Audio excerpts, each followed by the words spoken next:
That's the sound of the hand. Bang. Quick news broadcast, another week. Thank you for watching. Got some interesting stuff to tell you about this week.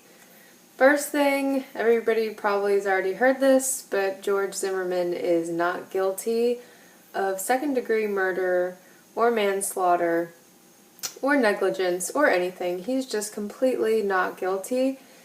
And Trayvon Martin is still not here. So no punishment had to be paid for the death of Trayvon Martin. Sad day. But what I want to share is some good news, people taking a stand for what they believe in. Stevie Wonder is protesting the state of Florida by boycotting it, not going to be touring or giving any shows in the state of Florida or any state that has the Stand Your Ground law in effect. So I think that's awesome. Thank you, Stevie Wonder, for standing up for what you believe in and saying, fuck Florida. Fuck the Stand Your Ground law, because people can apparently just shoot a 17-year-old and walk away with no punishment. So, no punishment, I mean, come on, even if it is self-defense, even if he did have to shoot him because he provoked a situation that left him in danger for his life, he should have to serve some time or do some community service. I mean, educate other people on responsible gun ownership. Do something. He can just walk away. Okay, moving on.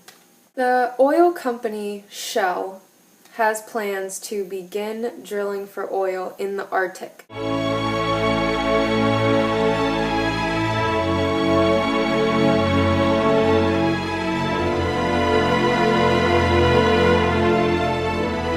In protest, Greenpeace workers decided to scale England's largest building, the tallest building. It's called the Shard.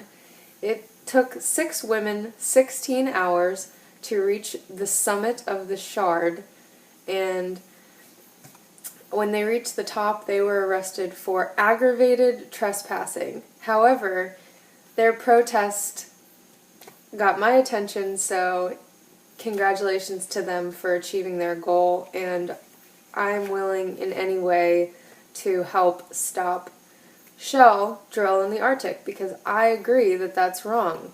We already have enough problems with global warming melting the Arctic, so why would we drill up there? I mean, come on. Anyways, so good for them, Greenpeace protesters. Alright, I saw this video and I just want to share it. I think it's hilarious. We're spending millions and billions of dollars on beefed up Mexican border security. We're building walls, all this ridiculous shit, and this is happening in Texas.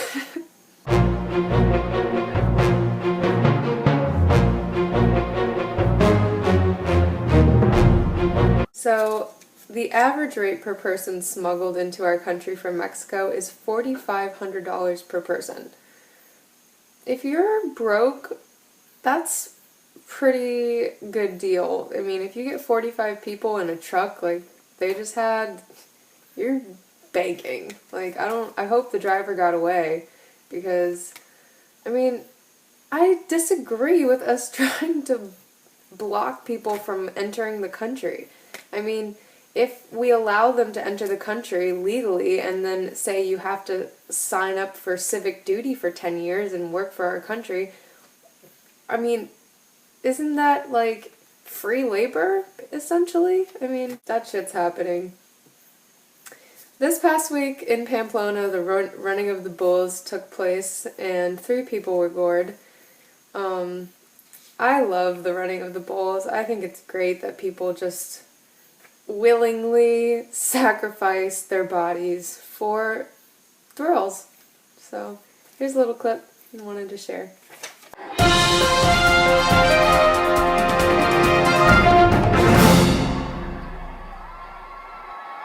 I want to end with this amazing, amazing story. I think everybody should watch this video because It made me cry with tears of joy. It gave me goosebumps. It made my heart swell with love.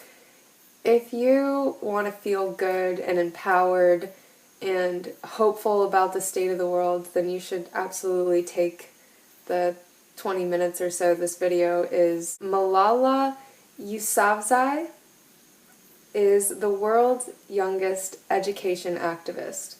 Last year, she was shot in the head by the Taliban, however you say it. Shot in the head by assholes who were mad about her speaking out on behalf of education rights. This past week, it was her 16th birthday, and to celebrate, she addressed the United Nations. I'm going to end with my quote from her, and thank you for watching. I hope that it makes you feel as great as it made me feel. And have an excellent week, and I hope you're feeling the love. Mwah. On the 9th of October 2012, the Taliban shot me on the left side of my forehead. They shot my friends too. They thought that the bullet would silence us, but they failed. And out of that silence came thousands of voices. The terrorists thought that they would change my aim and stop my ambitions. But nothing changed in my life except this. Weakness, fear, and hopelessness died. Strength, power, and courage was born. Trick love the kids.